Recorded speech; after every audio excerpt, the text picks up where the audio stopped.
Avant d'aborder le thème principal de notre journée, qui porte, comme vous l'avez compris, sur le climat, je voudrais dresser un rapide bilan de 2018 et des perspectives qui s'offrent à Veolia pour l'année 2019 et les suivantes.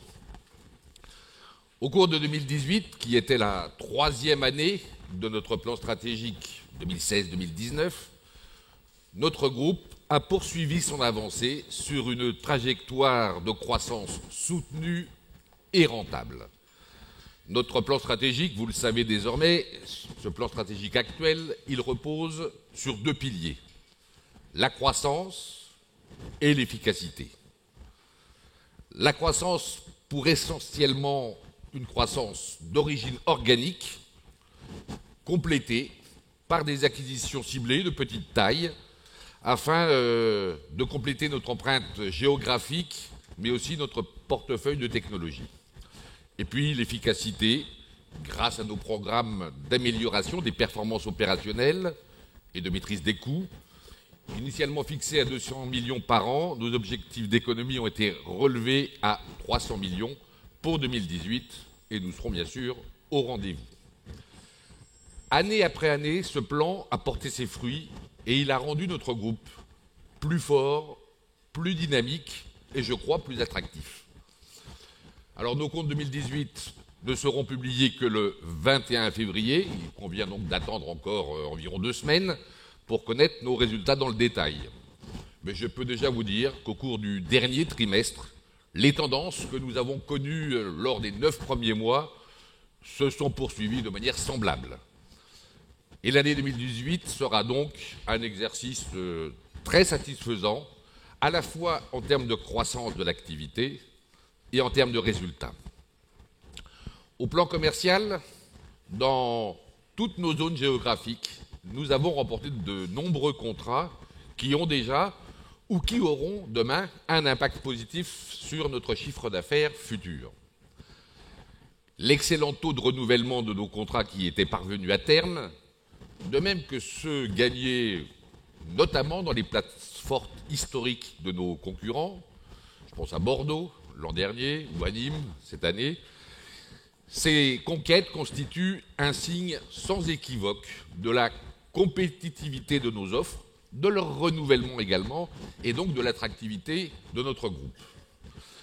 Et puis, autre motif de satisfaction, plus de la moitié du chiffre d'affaires que nous avons engrangé avec ces succès commerciaux l'an dernier, plus de la moitié provient de nos nouvelles activités.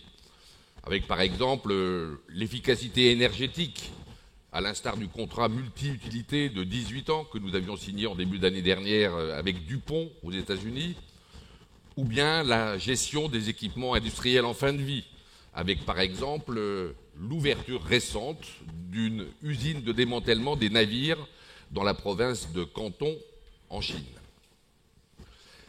Notre capacité à nous projeter sur ces marchés émergents, qui renouvellent nos activités, elle renforce notre confiance dans le développement futur de Veolia.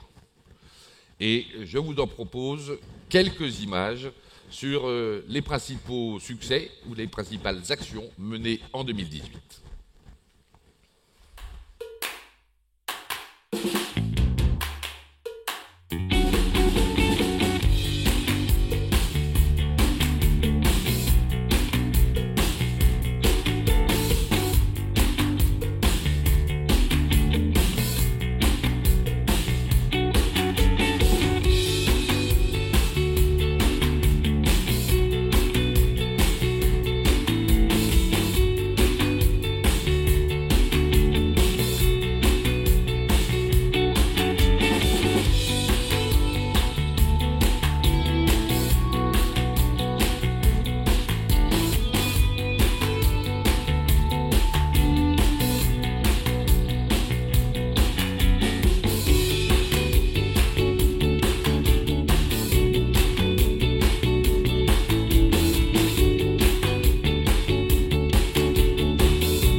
Voilà pour 2018.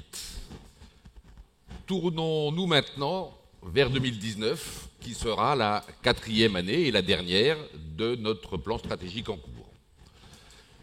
L'année qui vient de s'ouvrir confortera la progression de notre groupe et elle mettra en évidence que sur l'ensemble de notre plan, c'est-à-dire de 2016 à 2019, les performances de Veolia seront conformes, voire supérieures à celles que nous avions annoncées lors de son lancement fin 2015, à savoir une croissance du chiffre d'affaires au moins de l'ordre de 2 à 3% par an, à change constant, une croissance de l'EBITDA de l'ordre de 4 à 5% par an, grâce à la croissance, mais grâce aussi à l'efficacité, et une dette financière stable, comprise entre 8 et 9 milliards d'euros, c'est-à-dire avec la même quantité de capitaux que le groupe utilise.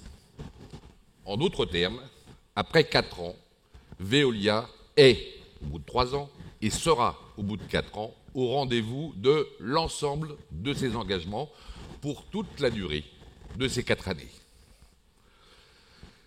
Par ailleurs, 2019 sera également mis à profit pour préparer la prochaine étape stratégique de notre groupe, une nouvelle étape qui couvrira elle aussi 4 années et qui s'étendra donc de 2020 à 2023. Notre futur plan stratégique s'appuiera tout d'abord sur une analyse croisée du potentiel de développement et du potentiel de rentabilité de chacune de nos activités dans chacune de nos géographies.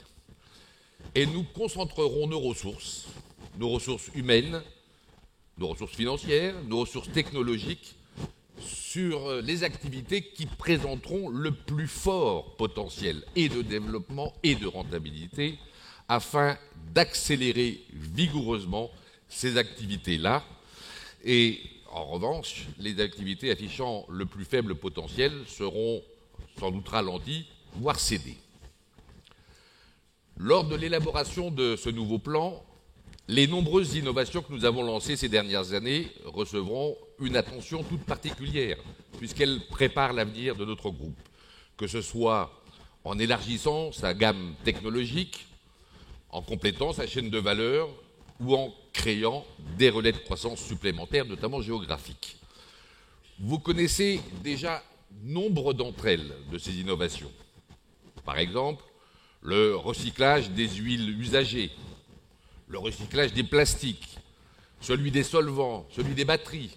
Ce sont là des activités à forte composante technologique permettant à la fois de neutraliser des polluants toxiques, mais aussi de recréer des matières premières utiles aux industriels. Parmi les innovations, il y a également le traitement des déchets nucléaires faiblement radioactifs et le démantèlement des centrales nucléaires, deux activités qui participent à nos deux filières plus globales, d'une part de traitement des pollutions les plus difficiles, mais aussi de gestion des installations industrielles en fin de vie, et vous l'avez vu dans le petit film, nous l'avons mentionné. Autre innovation, bien connue, le traitement des micro-polluants dans l'eau, afin d'abord d'anticiper les futures normes, mais surtout de garantir encore mieux la qualité de l'eau.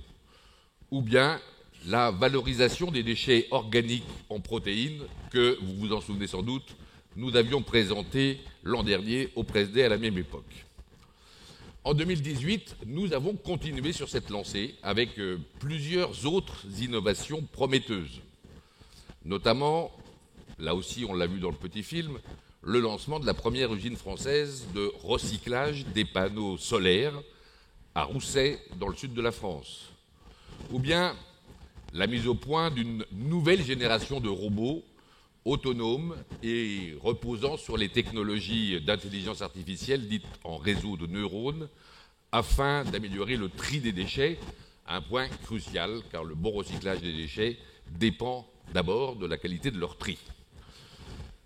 Le partenariat noué avec EDF pour créer en Europe de nouvelles filières industrielles de très haute technicité est un autre exemple d'innovation, avec le démantèlement des réacteurs graphite-gaz d'un côté et la vitrification des déchets nucléaires de l'autre. Et du coup, Après la consolidation de sa croissance et la consolidation de ses performances économiques, 2018 a donc aussi été pour Veolia une année de consolidation de ses innovations. Et pour 2019 et au-delà, nous avons la ferme intention de continuer à innover et à faire la trace dans notre domaine pour conforter et renforcer notre place de leader mondial de la gestion optimisée des ressources. Notre futur plan stratégique, il décrira bien sûr ce que nous voulons faire au cours de ces 4 prochaines années, le quoi nous voulons faire. Mais il abordera aussi la façon dont nous voulons le faire, le comment. Et c'est pourquoi, au-delà des activités économiques proprement dites, il comportera un volet sur l'organisation et le fonctionnement de Veolia, afin d'accroître la réactivité de notre groupe, de rendre ses approches plus transversales et de faciliter les échanges et les coopérations entre nos différentes géographies. Et ce plan comportera également un volet relatif à la culture de Veolia et à ses valeurs. Et dans ce cadre, et avant le quoi et le comment, nous exposerons le pourquoi nous voulons le faire.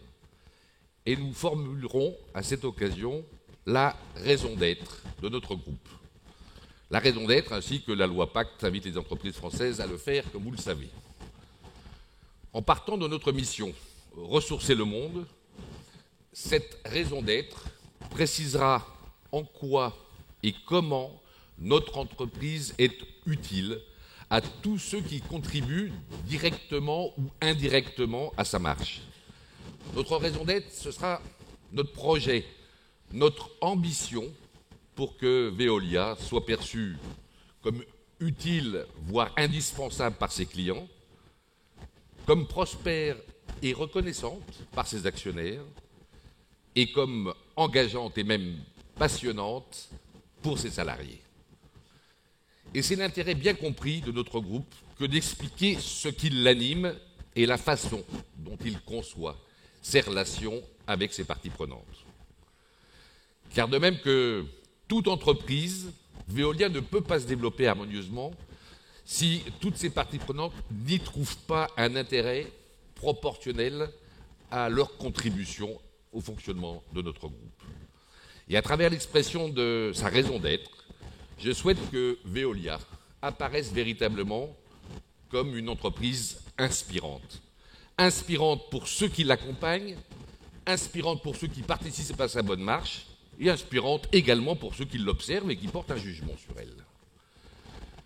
Notre raison d'être sera débattue et validée par notre conseil d'administration, puis sera présentée en Assemblée générale au mois d'avril prochain. Et ainsi, elle servira de boussole, de ligne d'horizon à notre stratégie et à l'ensemble de nos actions. Elle servira également de fondement pour la définition de nos performances. Performances qui s'adresseront à la plupart de nos parties prenantes. Et dans cet ensemble de performances, à la fois économiques et financières, mais aussi environnementales, sociales et sociétales, qui reflètent notre souhait d'être une entreprise à performance plurielle avec plusieurs dimensions, chaque objectif relèvera d'un même degré de priorité. Voilà pour ce point rapide sur la situation de Veolia et sur ses perspectives et la raison d'être conduit tout droit. Je vous propose de nous recentrer maintenant sur notre session consacrée au climat. Le climat, ai-je besoin de le dire, bouscule et bousculera le destin des villes, des hommes et des entreprises. Et chaque année, nous sentons davantage la morsure de ces dérèglements. D'abstraction lointaine, il y a encore quelque temps, la crise climatique est devenue désormais une réalité, avec ses records de chaleur, ses cyclones à répétition ou bien ces glaciers qui fondent. Et je vous propose de voir en images quelques-uns de ces événements climatiques majeurs. Sécheresse record, accélération de la fonte des glaces, typhons. Tous ces événements se sont produits en 2018. Ils sont la preuve que le dérèglement climatique s'accélère et qu'il ne concerne pas que les pays en développement. This is just adding a new alarm bell to what is already happening. The coasts are a little bit more eroded. Ports and cities on the coast are more vulnerable to being flooded. Ce dérèglement s'installe tout près de chez vous. Et si on ne fait rien, le pire est encore à venir. Vous voulez un aperçu de notre futur proche ? C'est déjà notre présent. En 50 ans, le niveau des océans s'est élevé de 10 cm. Des îles disparaissent. Des villes côtières vont vite devenir inhabitables. Les températures extrêmes tendent à devenir la norme. Au même moment, on frôle les plus 50 degrés à Sydney et les moins 50 degrés à Chicago. L'été 2018 a été le deuxième plus chaud de l'histoire en France. À ce rythme, certaines régions du monde seront vite invivables. Le Gulf Stream est cassé. La température au pôle Nord est parfois plus élevée qu'en Europe et nous connaîtrons des hivers avec des froids polaires. Il y a déjà, aujourd'hui, davantage de réfugiés climatiques que de réfugiés de guerre. Canicule, saison des pollens plus longue, allergies plus fréquentes, moustiques. Dans le sud de la France, il y a déjà des cas de dengue et de chikungunya. Bientôt de paludisme ? Dans les pays du Sud, le changement climatique risque d'entraîner des famines. Au Nord, le monde agricole devra s'adapter. La teneur en alcool des vins augmente de 1 degré tous les 10 ans. On imagine de nouvelles semences pour un monde nouveau. Les espèces disparaissent aujourd'hui à un rythme 100 à 1000 fois supérieur au rythme naturel. Cet appauvrissement du vivant préfigure-t-il la 6e vague d'extinction ? Peut-on encore éviter le pire ? Oui, mais il faut faire vite. C'est l'affaire de tous. Limiting warming to 1.5 degrees C implies changes on an unprecedented scale. Je ne sais pas où on va aller si on va gagner cette course contre le temps, mais on n'a pas le choix. Il faut y aller. But I've learned that you are never too small to make a difference. Alors, on s'y met ?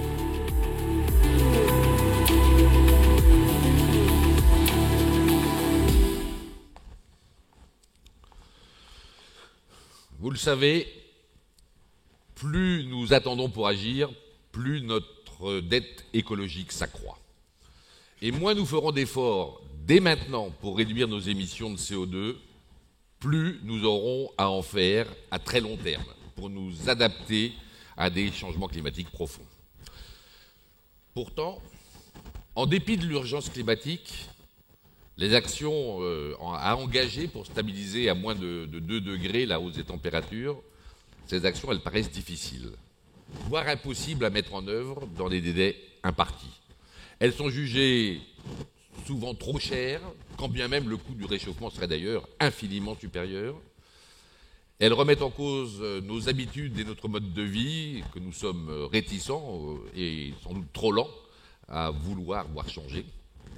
Et elles requièrent parfois une forte coordination mondiale qu'il semble illusoire d'obtenir rapidement. Face à ce constat, faut-il pour autant baisser les bras ? Faut-il désespérer ? Je ne le crois pas.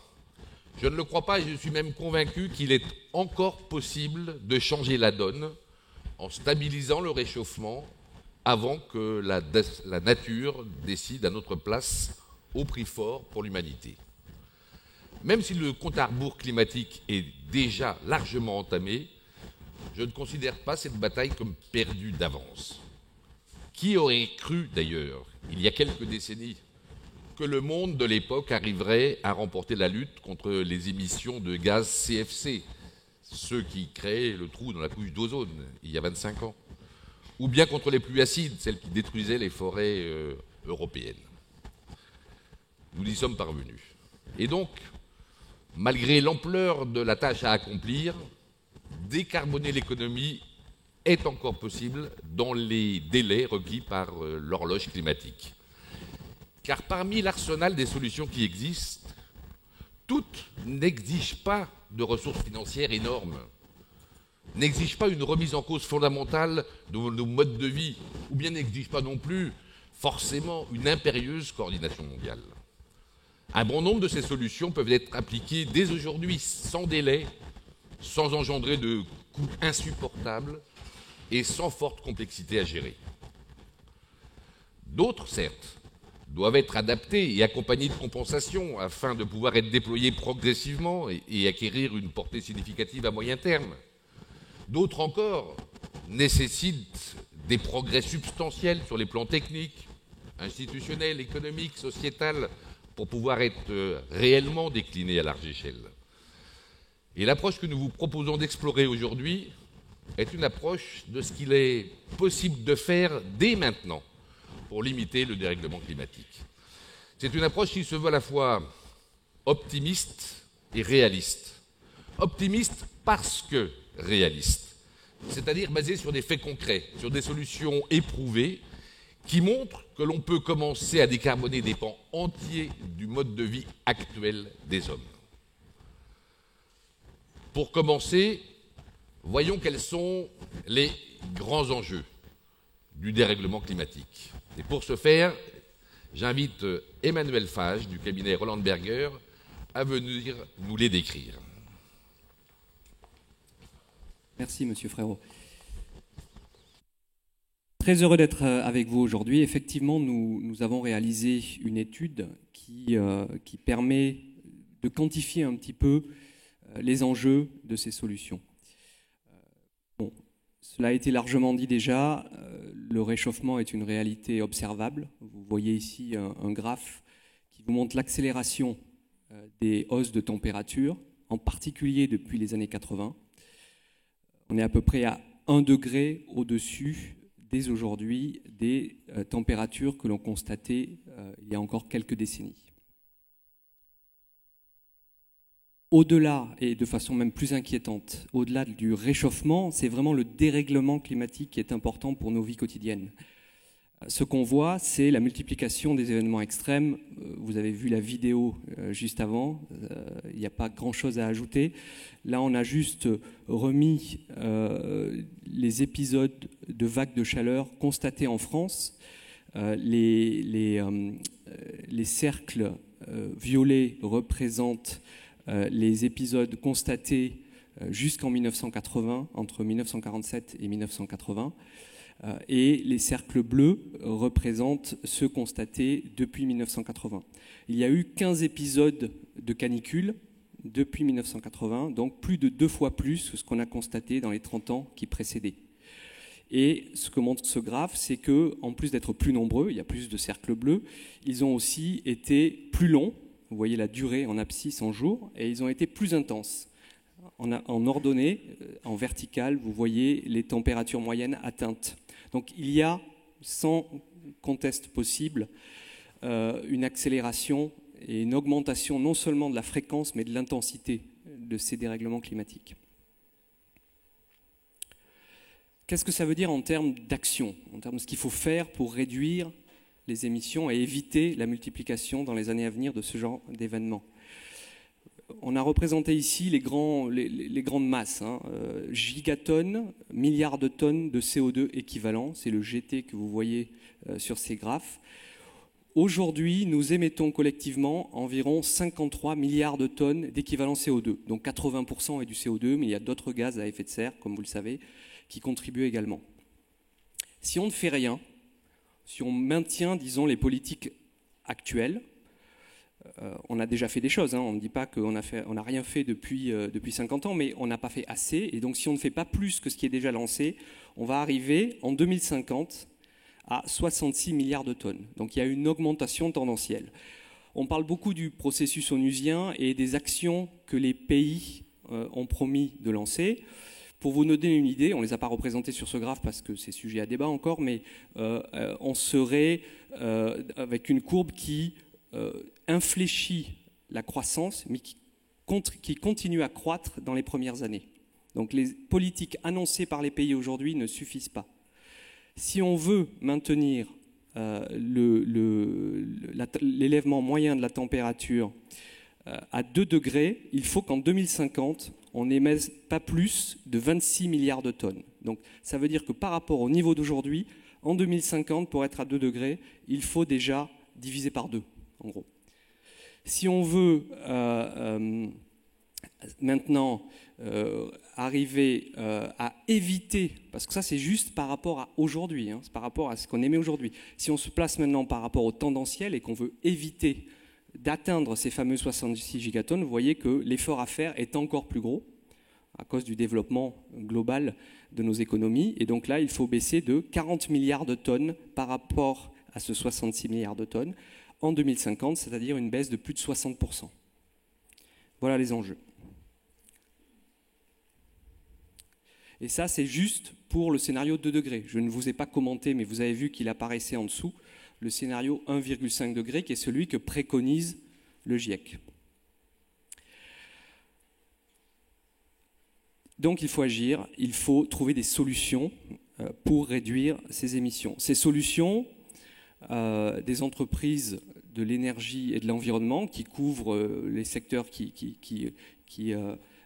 proposent des réductions d'émissions dans les secteurs de l'eau, des déchets et de l'énergie. Il est possible de les mettre en place, comme le disait M. Frérot, et ces solutions couvrent 5 des 7 grands secteurs émetteurs. Vous voyez ici, on a réparti les 53 milliards de tonnes par grand secteur émetteur. Donc l'énergie, sans surprise, 27%, un quart du total. Le transport, 15%. Voilà. Vous voyez les principaux. 5 de ces 7 secteurs sont couverts par des solutions des entreprises de l'énergie et de l'environnement. Au total, nous avons estimé qu'on peut adresser avec ces solutions de ces entreprises Veolia et ces similaires à peu près 19 milliards de tonnes. Donc on couvrirait, avec les solutions disponibles, déjà 35% du total des émissions. Voilà, c'est ce qu'on peut adresser quand on est une entreprise du secteur de l'énergie et de l'environnement. Nous avons essayé de détailler ces solutions. Vous voyez ici les potentiels que nous avons trouvés, les potentiels de réduction. Au total, nous avons détaillé 13 solutions. Vous en voyez, je crois, à peu près 10 sur la page.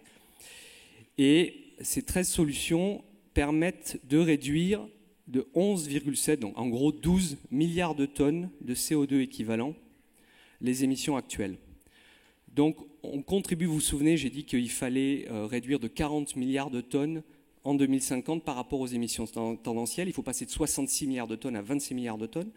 Eh bien, on couvre à peu près 30% du total, rien que dans notre secteur. Quelles sont les solutions les plus prometteuses? L'efficacité énergétique. Le message, c'est que l'efficacité énergétique, l'énergie qui est perdue aujourd'hui, qu'on pourrait réutiliser ou éviter d'émettre, c'est ce qui constitue le plus gros des potentiels. Vous voyez que dans l'industrie, on identifie 2,8 milliards de tonnes de potentiel de réduction. Dans les bâtiments, 2 milliards de tonnes. Au milieu figure une grosse contribution possible qui va arriver tard. Hein. On parlait tout à l'heure, M. Frérot parlait beaucoup de ces solutions sont aujourd'hui techniquement et économiquement disponibles. La capture de CO2 va arriver un petit peu tard, mais ça va être un gros contributeur à la réduction d'émissions. Parce que c'est évidemment, ne pas émettre le CO2 est un des moyens premiers d'éviter d'augmenter sa concentration en atmosphère. Pour aller vite, derrière, nous avons identifié 0,7 milliards de tonnes à partir de la production de biocarburants, dans la mesure où ils sont produits de façon renouvelable. Utilisation de la chaleur fatale, principalement dans l'industrie, c'est-à-dire la chaleur qui aujourd'hui est perdue et qui pourrait être canalisée vers des endroits où on peut l'utiliser pour chauffer des bâtiments, pour chauffer des piscines, des bâtiments publics. Recyclage. Le recyclage est un moyen important d'éviter des émissions de gaz à effet de serre, recyclage des plastiques et recyclage des autres déchets, à peu près à part égale, comme vous pouvez le voir. Développement de la cogénération et des chaudières à biomasse et à combustible solide de récupération. Tout ça évite de tirer de la terre des combustibles fossiles en premier lieu. Voilà, donc vous avez une vue ici de ce qu'il est possible de faire. Évidemment, cela demande de l'engagement, cela demande l'engagement des secteurs émetteurs qui doivent collaborer avec les entreprises du secteur de l'environnement et de l'énergie. Mais au-delà des secteurs émetteurs, ça demande aussi de l'engagement des pouvoirs publics. Évidemment, il faut des régulations favorables, il faut des encouragements pour que tous ces potentiels se matérialisent. Je vous remercie.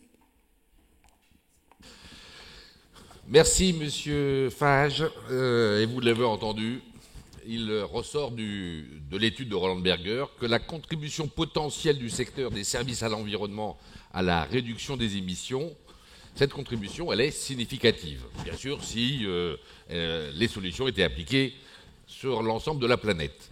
Et ces solutions pourraient assurer jusqu'à près de 30% de la réduction des gaz à effet de serre pour contenir la hausse des températures à moins de 2 degrés. Mais bien sûr, toutes les solutions relatives à ce secteur de l'environnement ne présentent pas la même facilité ni la même rapidité de mise en œuvre. Et leur impact s'échelonnera donc nécessairement dans le temps.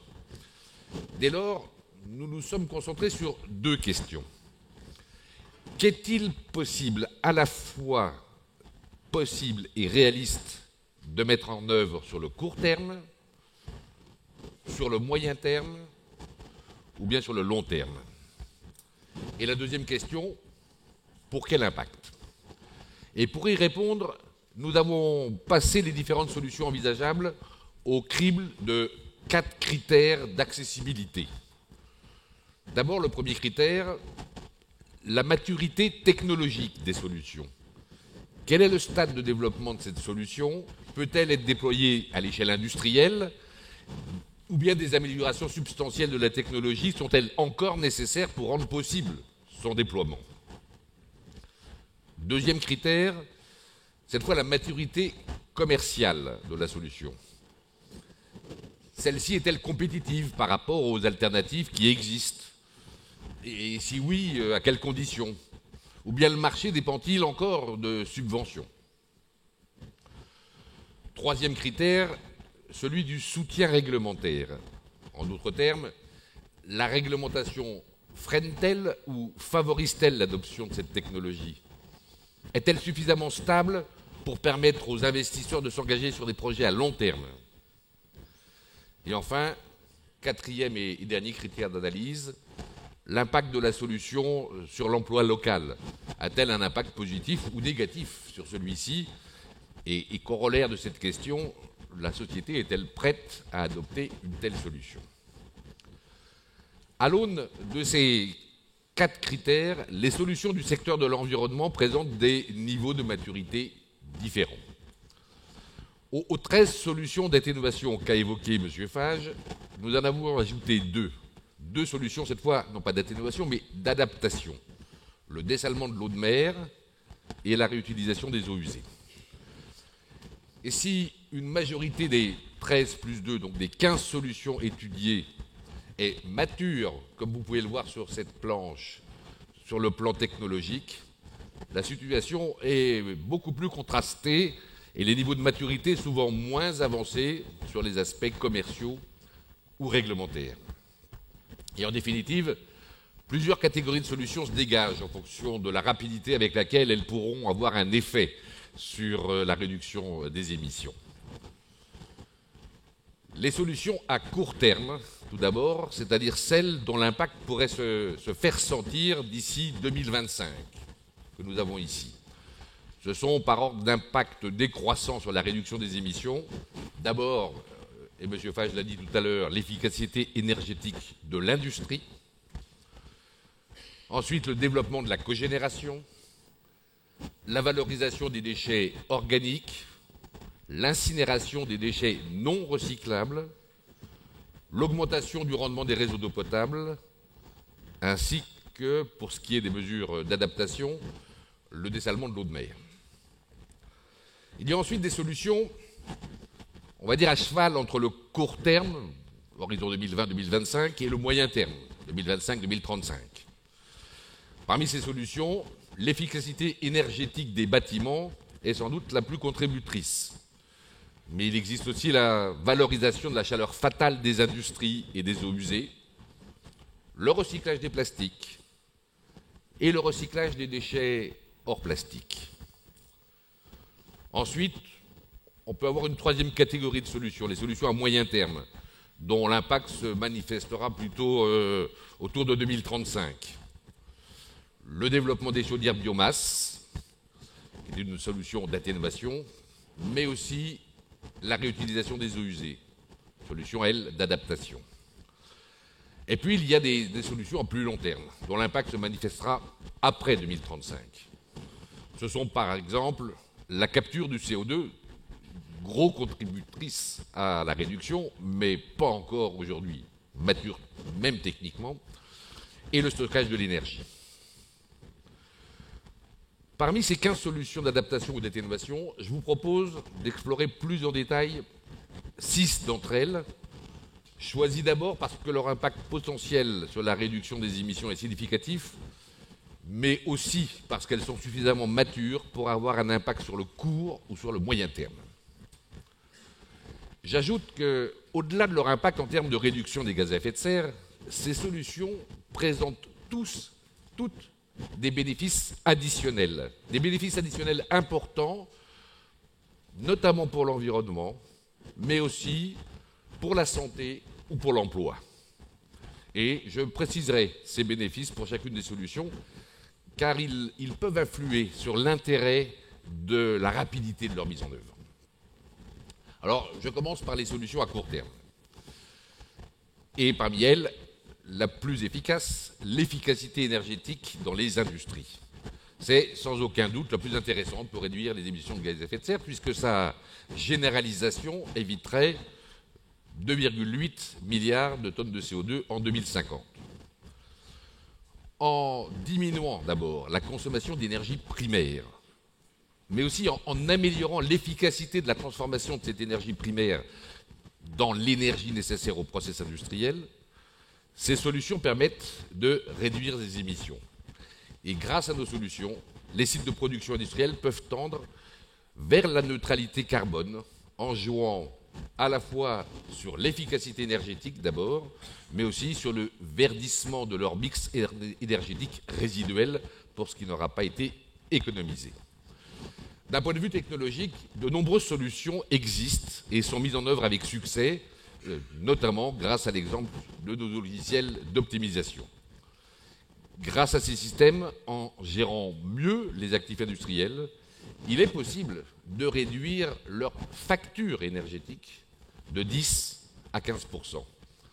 Et si en plus on procède à des investissements, par exemple dans la cogénération, le gain peut atteindre 20 à 25%, voire davantage, si on optimise le process industriel lui-même.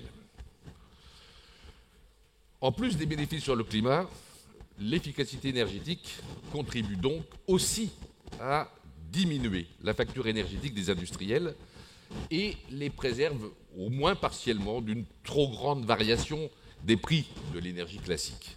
Et elles bénéficient ainsi, ces solutions, aussi à l'emploi pour les industriels, parce qu'elles font gagner en efficacité économique cette fois, et elles bénéficient à la diminution de l'importation des hydrocarbures pour les pays concernés.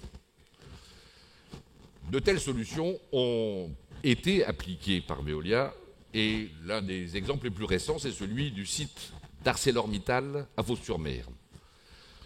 Avec une capacité annuelle de production de 4,6 millions de tonnes d'acier, ce site de Fos figure parmi les plus importants d'ArcelorMittal en Europe. En 2018, nous avons créé une joint venture entre Veolia et ArcelorMittal, une joint venture destinée à moderniser la centrale de production d'énergie, à mieux valoriser sous forme de vapeur, d'électricité ou d'air comprimé les gaz sidérurgiques issus du processus de fabrication et à diminuer ainsi les émissions. Les investissements de rénovation des installations s'élèveront à près de 200 millions d'euros sur les 3 ans qui vont venir dans le cadre de ce partenariat, ce qui permettra de hisser ce site au niveau des meilleures performances énergétiques industrielles du secteur. Deuxième exemple de solution à court terme, la valorisation des boues et des déchets organiques, soit en biogaz, soit en amendement agricole. La mise en œuvre de cette solution abaisserait d'ordre de 300 millions de tonnes les émissions de CO2 en 2050. Et les abaisserait d'une part grâce à la méthanisation des boues de stations d'épuration ou des déchets organiques. Celle-ci produit du biogaz qui remplace d'autres sources d'énergie fossile. Et d'autre part, plus d'intéressant encore, grâce à la production d'amendements organiques qui évitent les émissions liées à la fabrication d'engrais minéraux, qu'ils proviennent de la chimie de synthèse ou de l'exploitation des gisements naturels de phosphate ou de potasse. Ces deux technologies sont déjà matures et peuvent être déployées à grande échelle, même si leur application demande une approche au cas par cas selon la nature des intrants ou celle des sols. Mais si elles sont matures techniquement, il n'en va pas tout à fait encore de même pour la maturité commerciale qui est très variable, au moins pour la méthanisation, selon les dynamiques régionales, la tarification de l'énergie ou les mécanismes incitatifs qui sont instaurés. Dans une perspective de duplication à grande échelle de ces solutions, il convient de ne pas freiner la filière de compostage, notamment en continuant à autoriser le co-compostage des boues et des biodéchets. En effet, ce type de compostage produit un amendement organique stabilisé et hygiénisé à forte valeur agronomique qui permet de lutter aussi contre l'appauvrissement des sols et de stocker du carbone dans ces sols. Les efforts de normalisation qui sont réalisés depuis plus de 15 ans maintenant permettent aujourd'hui de garantir l'innocuité et la parfaite traçabilité de ces produits. Et l'idée qui consisterait à vouloir pousser l'incinération plutôt que le recyclage du phosphore, de l'azote et du carbone ne peut certes que favoriser les constructeurs d'incinérateurs ou bien les producteurs d'engrais chimiques, mais elle serait contraire à la lutte contre le changement climatique et contraire aussi à une gestion rationnelle et durable des matières premières à travers leur recyclage. La station d'épuration de Sofia, en Bulgarie, que gère Veolia, illustre l'important potentiel énergétique des boues de stations d'épuration.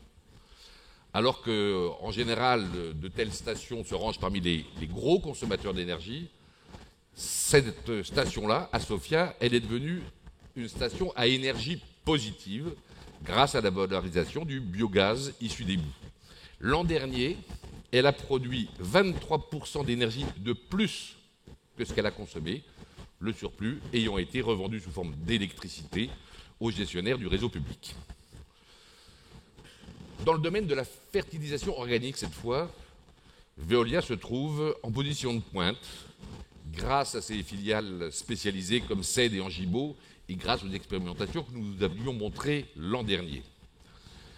Alors que les pratiques agricoles doivent évoluer, Angibault, par exemple, participe à l'essor d'une agriculture durable, sobre en carbone, et propose une alternative aux fertilisants chimiques. Et puis au passage, je rappelle, vous l'avez sans doute vu dans nos communications il y a quelques semaines, Veolia vient de s'associer à Yara, le groupe spécialisé dans la nutrition des cultures. Et cette alliance, elle vise à développer l'économie circulaire dans les secteurs de l'alimentation et de l'agriculture en Europe, en recyclant les nutriments pour produire des fertilisants de haute qualité. Voilà pour deux des solutions à court terme. Regardons maintenant quelques solutions à cheval entre le court et le moyen terme.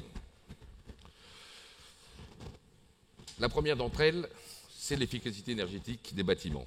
De même que l'efficacité énergétique des industries est la solution de court terme qui affiche le plus fort potentiel, l'efficacité énergétique des bâtiments est la solution de court moyen terme qui réduirait le plus les émissions, puisqu'elle les réduirait jusqu'à 2 milliards de tonnes de CO2 en 2050.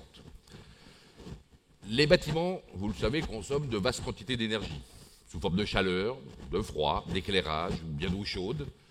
Mais beaucoup de ces bâtiments sont encore des passoires énergétiques. L'amélioration de leur performance représente donc un objectif essentiel. Selon la Commission européenne, les 3/4 des bâtiments en Europe, les 3/4, sont inefficaces sur le plan énergétique. Et pourtant, de nombreuses solutions existent. Ainsi, grâce aux outils de supervision que nous avons développés, comme les centres upgrade de performance énergétique, nous pouvons procurer des gains allant jusqu'à 15% de la facture énergétique, et bien sûr autant pour les émissions. Ça représente en France 2,5 kg de CO2 par mètre carré. Ça peut paraître minime, 2,5 kg. Mais ça l'est moins quand on sait que le groupe Veolia, par exemple, gère plus de 100 millions de mètres carrés de bâtiments complexes dans le monde, des bureaux, des hôpitaux, des écoles et des centres commerciaux. Bien qu'étant un moyen de diminuer les charges d'exploitation, ce n'est pas rien, et de valoriser le patrimoine bâti, l'efficacité énergétique, pourtant, est trop souvent perçue comme secondaire, comme complexe ou bien comme contraignante. Et puis de plus, les investissements initiaux à réaliser pour être plus efficaces freinent les décisions d'engagement de ces projets, parce que ces investissements s'amortissent sur des durées souvent longues, jusqu'à 10 ou 15 ans parfois. Mais les centres upgrade que nous avons ouverts se classent parmi les solutions les plus puissantes pour rendre énergétiquement plus efficaces nos clients et réduire leur empreinte carbone. Ces centres, ils leur procurent de 5 à 20% d'économie d'énergie moyenne sans investissement, rien qu'en optimisant la gestion des équipements. En Argentine, par exemple, depuis l'été dernier, notre centre upgrade, que nous avons ouvert récemment, il a fait diminuer la facture énergétique de 20% et de 25% de 2 hôpitaux que nous gérons. Et nous allons ouvrir bientôt un nouveau centre upgrade à Baltimore, aux États-Unis. Au total, nous disposerons dès cette année de 27 centres de ce type dans le monde. Autre solution de court-moyen terme, on ne saurait étudier les solutions permettant de faire chuter les émissions sans aborder, bien sûr, le recyclage des plastiques. En effet, recycler les plastiques, ça éviterait de rejeter 700 millions de tonnes de CO2 par an au milieu du siècle, soit un peu plus que les émissions annuelles actuelles d'un pays comme l'Australie, par exemple. Actuellement, vous le savez, le taux de recyclage du plastique est faible par rapport aux autres matériaux. À l'échelle mondiale, seuls 9 à 10% aujourd'hui sont recyclés. C'est une aberration. Quand on sait que pour chaque tonne de plastique recyclé, on économise 830 litres de pétrole. Et au-delà de la protection de l'environnement contre la pollution du plastique, recycler le plastique fait aussi chuter les émissions de gaz à effet de serre. Ainsi, j'ai souvent eu l'occasion de le dire, lorsqu'on recycle une bouteille d'eau ou de soda avec du plastique recyclé, lorsqu'on la fabrique avec du plastique recyclé, on émet 70% de moins de CO2 qu'en la fabriquant à partir de matières vierges. De plus, le recyclage crée de nombreux emplois. Il permet de relocaliser des emplois sur le territoire et de passer à des activités de tri et de recyclage à forte intensité de main-d'œuvre. Et si l'Europe recyclait 60% de ces plastiques, au lieu d'environ 25% aujourd'hui, elle pourrait créer 80 000 emplois directs et 120 000 emplois indirects d'ici 2025. Peu de politiques affichent autant d'avantages. Par ailleurs, il convient de noter que les modèles économiques de recyclage du plastique gagnent progressivement en viabilité, tant la pression sociétale sur l'usage des plastiques s'intensifie. Dans certains cas, du coup, le plastique recyclé, même plus cher que la résine vierge, est préféré par les industriels pour des raisons de réputation. Et selon le rapport de l'Energy Transition Commission, rapport qui s'appelle Mission possible, l'usage de plastique recyclé représenterait finalement un faible surcoût pour le consommateur final, de l'ordre de 1% environ du coût total, soit de l'ordre, par exemple, de 1 centime par bouteille.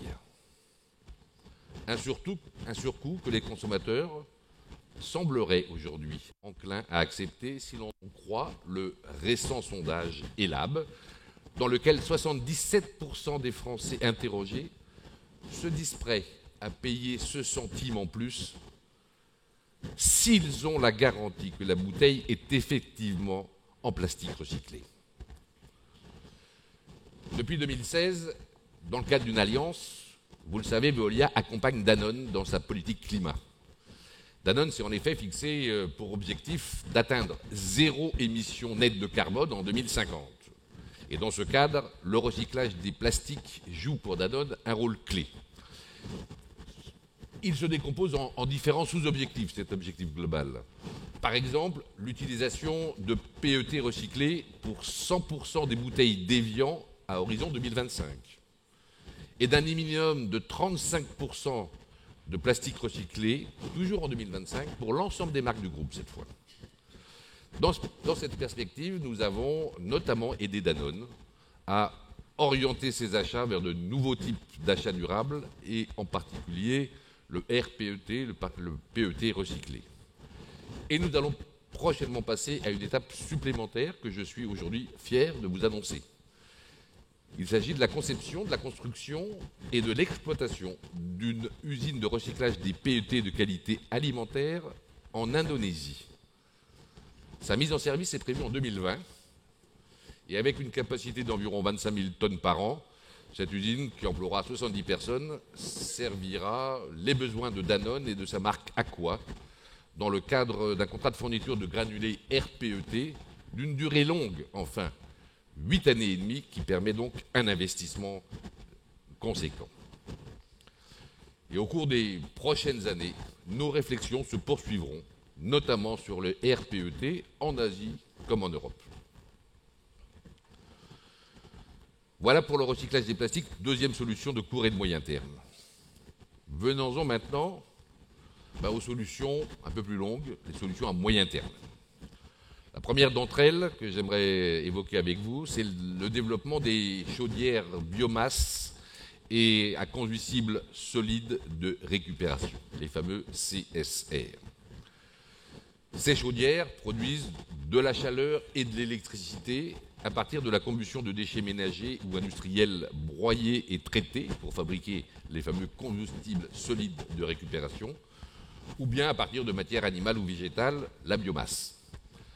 Elles évitent les émissions de gaz à effet de serre des activités amont, d'abord, lors de la production et du transport du combustible fossile classique, mais elles évitent aussi les émissions liées à la combustion des hydrocarbures ainsi remplacés.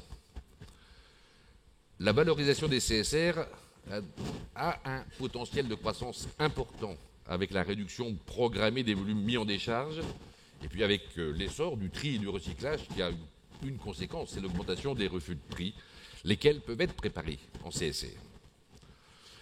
La mise en œuvre systématique à l'échelle mondiale de ce type de solution éviterait de rejeter environ 500 millions de tonnes de CO2 en 2050. Mais le principal défi, il est réglementaire, puisqu'il consiste à rendre le prix de l'énergie CSR plus compétitif par rapport aux énergies fossiles. Et c'est pourquoi récemment, avec la mise en place récente d'un observatoire précis, actualisé et partagé des coûts de la filière CSR, l'État français s'est engagé à y soutenir les investissements et à étudier les mécanismes permettant de soutenir l'exploitation des installations de combustion de CSR.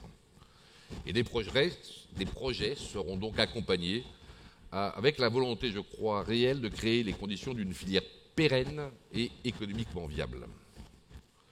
Par ailleurs, les filières CSR et biomasse bois représenteraient un gisement important d'emplois locaux, notamment en zone rurale. Une centrale à biomasse forestière de 20 MW, n'est pas énorme, c'est 140 emplois pérennes en amont dans la filière d'approvisionnement. Mais les centrales à CSR ou à biomasse présentent aussi d'autres avantages environnementaux. Dans certaines régions, elles peuvent remplacer totalement ou partiellement les centrales à charbon, par exemple, en atténuant ainsi l'impact en matière de pollution et en matière de qualité de l'air.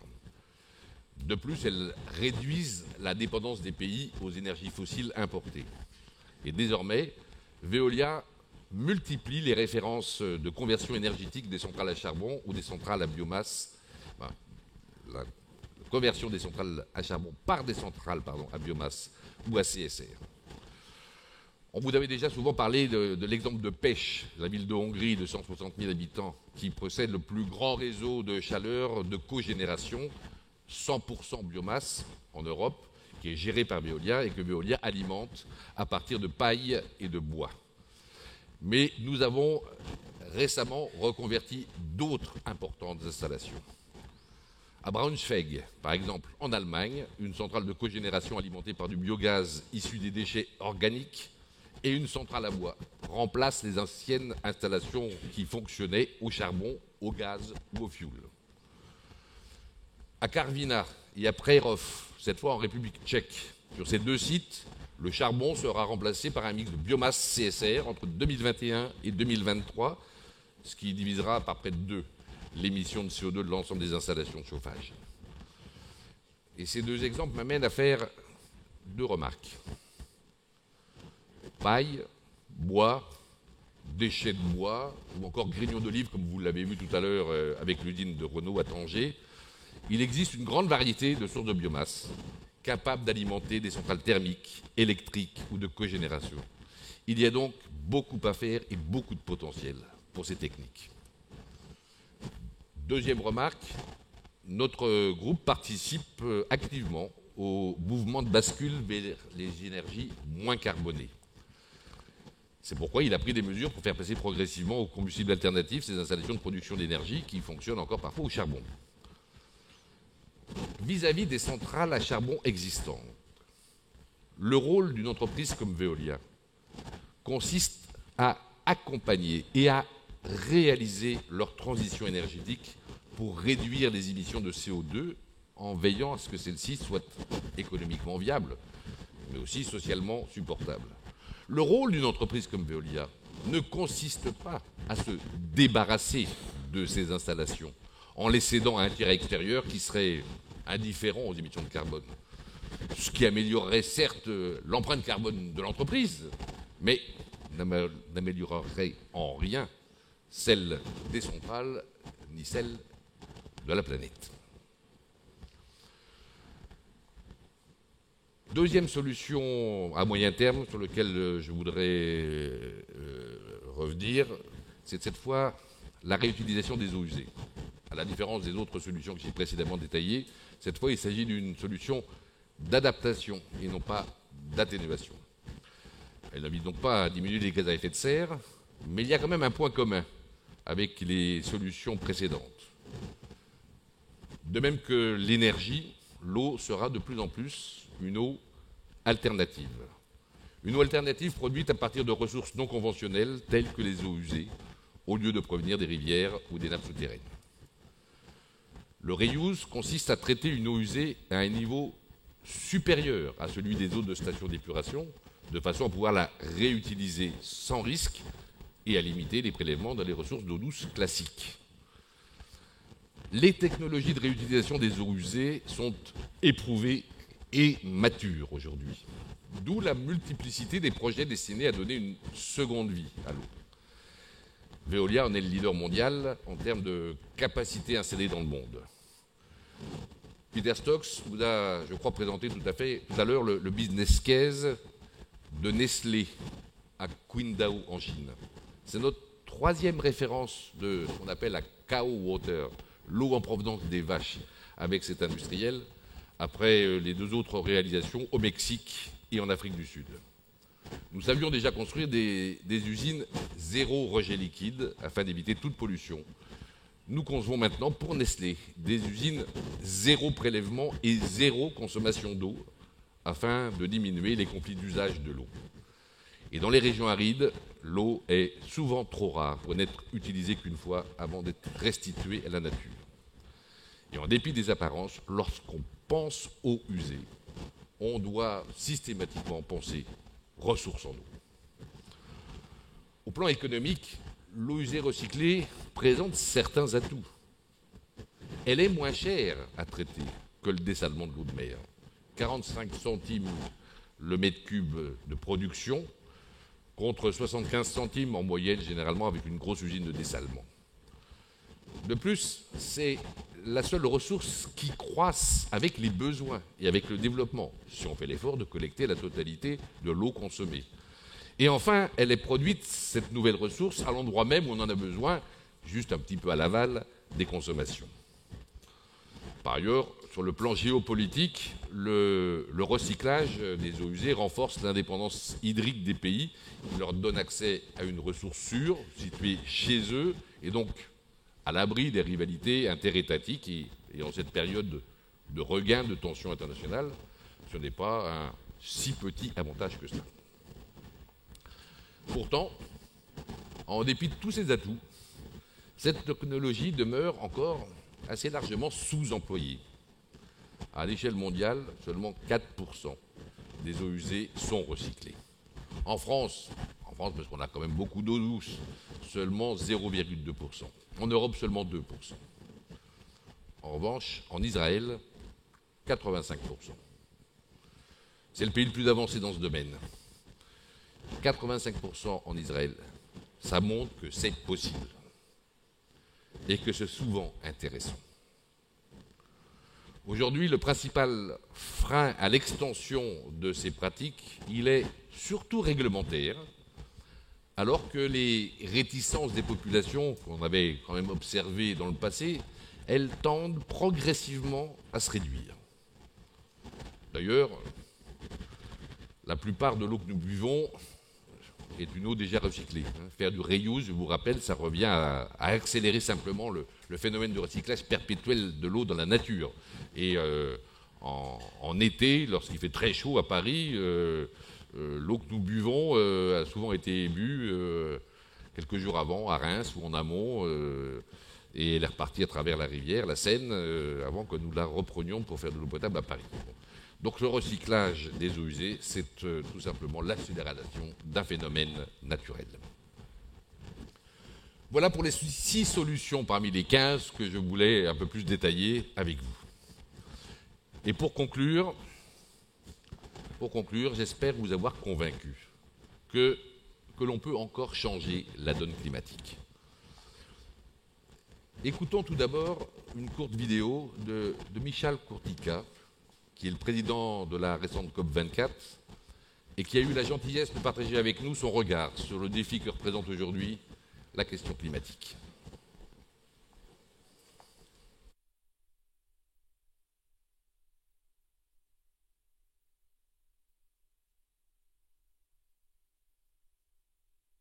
Je pense qu'au niveau de la planète, il y a une conscience croissante du fait qu'on ne peut plus continuer de la même façon que nous avons fait jusqu'à maintenant. Ce que montre l'exemple de Katowice, ce que montre aussi ce qui s'est passé à Paris, nous ne pouvons pas le faire sans un dialogue très profond avec la population, sans un constant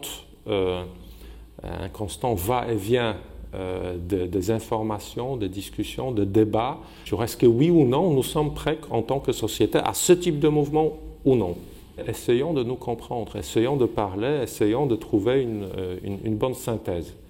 C'est une nouvelle façon d'aborder notre civilisation. Pour les politiques, ça va être beaucoup plus compliqué. Ça va être aussi beaucoup plus compliqué dans le monde de Twitter, dans le monde de Facebook, dans le monde où notre span of attention est limité à 30 secondes.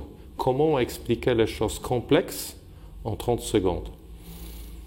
Très compliqué, mais c'est pourtant ça le challenge. Il y a de plus en plus de signaux qui nous viennent soit des entreprises, soit des villes ou des régions. Je pense qu'il faut à la fois demander beaucoup aux entreprises et ne pas leur demander trop.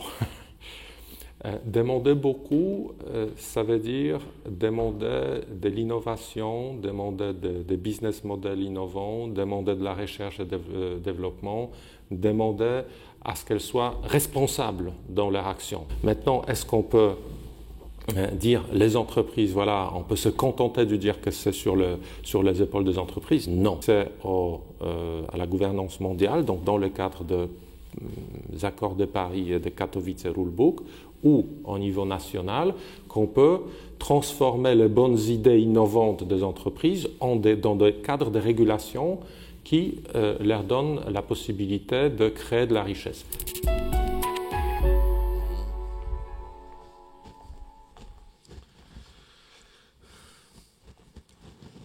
Et nous nous situons bien dans ce cadre-là, chez Veolia, puisque les métiers de l'environnement, les nôtres, pourraient, vous l'avez vu tout à l'heure, éviter d'émettre jusqu'à 12 milliards de tonnes de CO2 si nos solutions étaient appliquées sur l'ensemble de la planète, c'est-à-dire environ un tiers de ce que nous devons réduire pour l'ensemble de l'humanité d'ici 2050. Une partie non négligeable de ces solutions, c'est ce que je voulais surtout vous dire, une partie non négligeable de ces solutions sont déjà accessibles et peuvent être déclinées rapidement avec des coûts raisonnables, les solutions à court terme tout à l'heure, et même entre court et moyen terme, des coûts raisonnables et des résultats probants. Et puis ces solutions, elles permettent de faire aussi d'une pierre deux coups, voire plusieurs coups, puisque la réduction des émissions procure, dans la plupart des cas, des bénéfices environnementaux ou des bénéfices sociaux importants. Toutefois, la diffusion de ces solutions demeurera largement en deçà de leur potentiel si des dispositifs réglementaires adaptés ne viennent pas aussi soutenir et accélérer leur déploiement. Et en définitive, dans bien des cas, la généralisation de ces solutions dépend, comme M. Courtica vient de le dire, du politique parce que du réglementaire. Les scientifiques nous ont alertés sur la gravité du changement climatique à partir de données désormais objectives. Les ingénieurs, comme les nôtres, ont conçu des solutions capables de diminuer fortement les émissions. Les responsables politiques doivent maintenant nous donner les mécanismes incitatifs et réglementaires nécessaires à la mise en œuvre à grande échelle de ces solutions. Et même si certaines solutions ne seront déployées qu'à moyen ou même à long terme, comme on l'a vu tout à l'heure, Veolia s'efforce dès à présent de les appliquer auprès de ses clients là où les conditions économiques et le cadre réglementaire l'autorisent. Dans la vidéo, M. Courtica insistait sur la prise de conscience collective des populations pour l'enjeu climatique et sur le fait qu'il est impensable de continuer comme avant. Il dit donc que le dialogue est crucial et que la conciliation des intérêts, des différents intérêts, l'est aussi. C'est un sujet essentiel. Pour être accepté, une transition doit être bénéfique pour l'environnement, mais aussi socialement juste et perçue comme telle.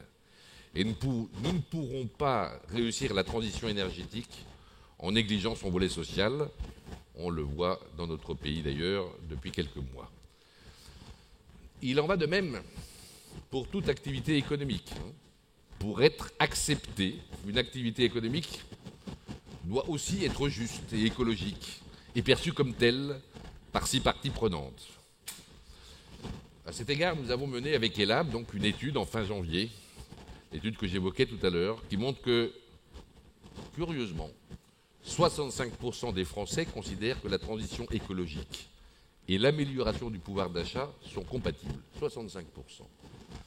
Et cette conviction, elle se répand parmi tous les groupes sociaux, quel que soit leur pouvoir d'achat ou quelles que soient les générations. L'étude nous indique également, comme je l'ai dit, que plus de 70% même des Français sont prêts à contribuer au financement de solutions en faveur de l'environnement, par exemple payer le fameux centime de plus sur le prix d'une bouteille de soda, si cela permettait de garantir, et j'insiste là-dessus, de garantir que cette bouteille soit faite à partir de plastique recyclé. De plus, 85% d'entre eux jugent le mécanisme de l'éco-participation, lorsque le montant de cette participation est entièrement dédié au financement des solutions efficaces, jugent que ce mécanisme est bien plus efficace qu'un système d'éco-taxe dont le montant serait versé au budget général de l'État. Les Français, même les Français, sont donc prêts à consentir un effort financier sous condition d'en connaître et d'en contrôler l'affectation. Et ça nous ramène à la raison d'être que je vous exposais en début de matinée, c'est-à-dire à expliciter à qui, en quoi et comment une politique ou bien une entreprise, une entreprise comme Veolia, en quoi elle est utile.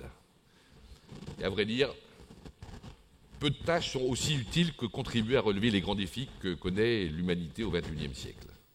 Pour la part qui est la nôtre, nous voulons les relever et aider nos clients à le faire. C'est aussi cela que nous avons voulu vous montrer en passant au crible cette large gamme de solutions efficaces. En définitive, une entreprise utile, n'est-ce pas aussi une entreprise qui, face à la démesure des défis de l'humanité, en particulier celui du climat, ne baisse pas les bras et pense encore possible de relever les défis? C'est en tout cas notre conviction chez Veolia. J'espère vous l'avoir fait partager et je suis maintenant à votre disposition avec tous les collaborateurs de Veolia qui sont présents dans cette salle pour répondre à vos questions.